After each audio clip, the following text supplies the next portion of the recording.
Chapter 1.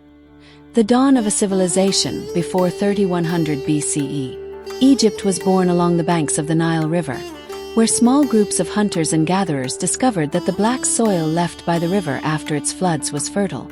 This allowed the development of agriculture and the formation of villages. Over time, these communities organized into two main kingdoms: Upper Egypt in the south and Lower Egypt in the north. The Nile was not just a source of water but the lifeblood of Egyptian civilization. The river's seasonal flooding deposited rich silt that made agriculture highly productive, supporting a growing population. Early Egyptians cultivated wheat, barley, and flax, and they domesticated animals such as cattle, sheep, and goats. Fishing and hunting along the riverbanks also provided sustenance. These advances led to social stratification, where leaders, priests, and artisans emerged as distinct classes in society. Chapter 2. The Birth of Unified Egypt, 3100 to 2686 BCE. Around 3100 BCE, Narmer, or Menes, unified Egypt by conquering Lower Egypt, becoming the first pharaoh. He founded the city of Memphis, located strategically at the meeting point of Upper and Lower Egypt, and established the foundations of Egyptian civilization: centralized government, polytheistic religion, and hieroglyphic writing. The pharaoh was not merely a king but a divine ruler, believed to be the earthly embodiment of Horus, the falcon god. This belief reinforced the idea of absolute monarchy, where the pharaoh was responsible for maintaining Ma'at, the principle of order, truth, and balance in the universe. The government relied on a structured bureaucracy, with viziers overseeing taxation, irrigation, and the construction of monumental architecture. Chapter 3. The Era of the Pyramids, 2686 to 2181 BCE. During the Old Kingdom, pharaohs were considered gods on earth and began the construction of pyramids. Djoser commissioned the first step pyramid, designed by Imhotep, a brilliant architect and high priest who would later be deified as a god of wisdom and medicine. This innovation marked the beginning of Egypt's grand architectural tradition. Later, pharaohs such as Khufu, Cheops, Khafre, and Menkaure built the famous Pyramids of Giza, which remain one of the most iconic wonders of the ancient world. These structures required an immense workforce, composed of skilled laborers rather than slaves, as was once believed. The construction of the pyramids showcased the sophistication of Egyptian engineering, mathematics, and labor organization. How were the pyramids built?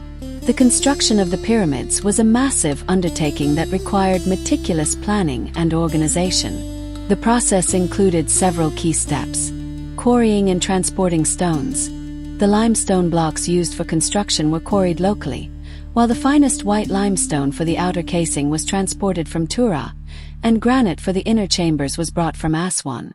These massive blocks, some weighing several tons, were likely moved using wooden sledges and lubricated paths made of wet sand to reduce friction. Building ramps. One of the most widely accepted theories is that large earthen or mud brick ramps were built to transport the blocks up the structure as it rose in height. These ramps could have been straight, zigzagging, or encircling the pyramid. Skilled workforce. Contrary to popular myths, the pyramids were not built by slaves but by well-fed, skilled laborers who lived in nearby worker villages. These workers were likely seasonal laborers conscripted from across Egypt and organized into specialized teams of stonecutters, haulers, engineers, and architects. Precision engineering. The alignment of the pyramids was incredibly precise, often aligned with cardinal points. The Great Pyramid of Khufu is aligned to true north with an astonishingly small margin of error, showcasing the Egyptians' advanced understanding of astronomy and geometry. Finishing touches. Once the pyramid was completed, its surface was smoothed with polished white limestone casing stones, which made the structure gleam in the sun. The apex, pyramid inn, was often made of gold or electrum to reflect sunlight. Over time, earthquakes and human activity removed much of the outer limestone, exposing the rougher inner layers seen today. Chapter 4. Egyptian religion and mythology. Egyptian religion was polytheistic, with a vast pantheon of gods who controlled different aspects of life.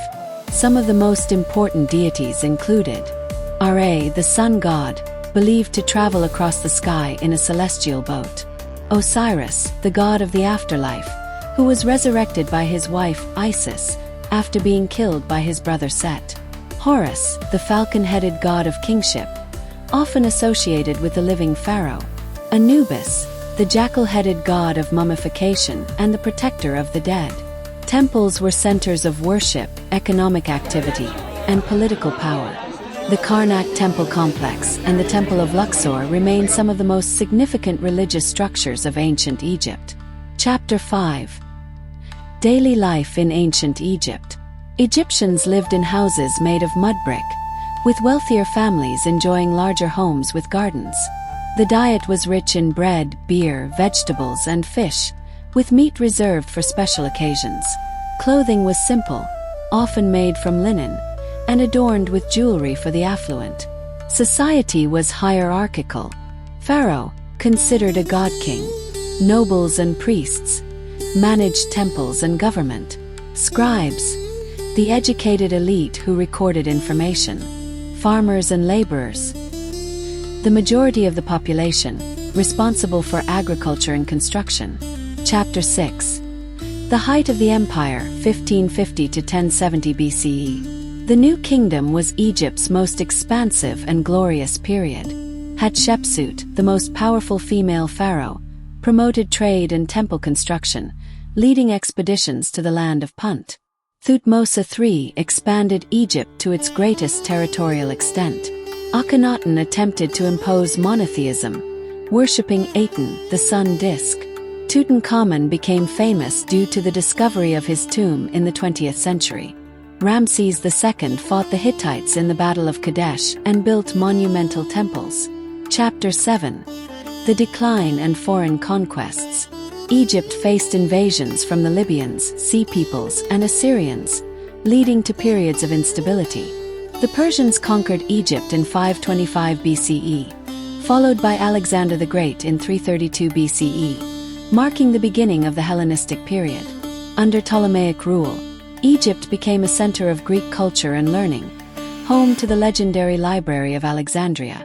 The last ruler, Cleopatra VII, attempted to resist Roman domination but ultimately fell to Octavian, Augustus, making Egypt a Roman province in 30 BCE.